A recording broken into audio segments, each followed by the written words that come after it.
জাকসু নির্বাচনের ভোট হয়েছে একদিন হয়ে গেল, কিন্তু এখনও শিক্ষার্থীরা ফলাফল পাচ্ছেন না। ফলে এই যে ফলাফলের জন্য এত দেরি হচ্ছে, এটা আসলে কেন হচ্ছে অনেকেই জানতে চাচ্ছেন। সেই বিষয়টা আমরা এখন ক্লিয়ার করব।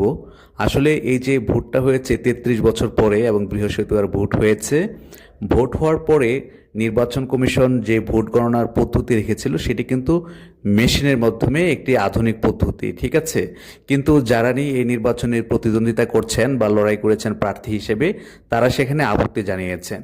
তাদের ধারণা ছিল এবং একটা শঙ্কা ছিল যে যদি মেশিনের মাধ্যমে ভোট গণনা করা হয় তাহলে হয়তো সেখানে কোনো ম্যানিপুলেশন করা যাবে, অর্থাৎ কোনো কারচুপি করে কোনো প্রার্থীকে জিতিয়ে দেওয়া হতে পারে। সেই শঙ্কা থেকে প্রার্থীরা বলেছে যে না, মেশিনের মাধ্যমে আপনারা ভোট গ্রহণ করতে পারবেন না।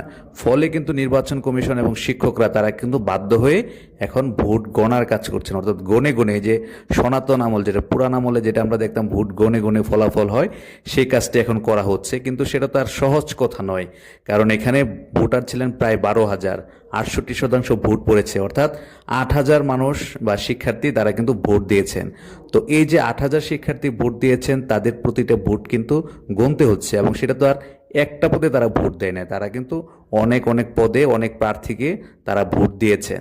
তো এই প্রতিটি ভোট আলাদা আলাদা করে গণতে হচ্ছে, ফলে এই ভোট গণনায় দেরি হচ্ছে।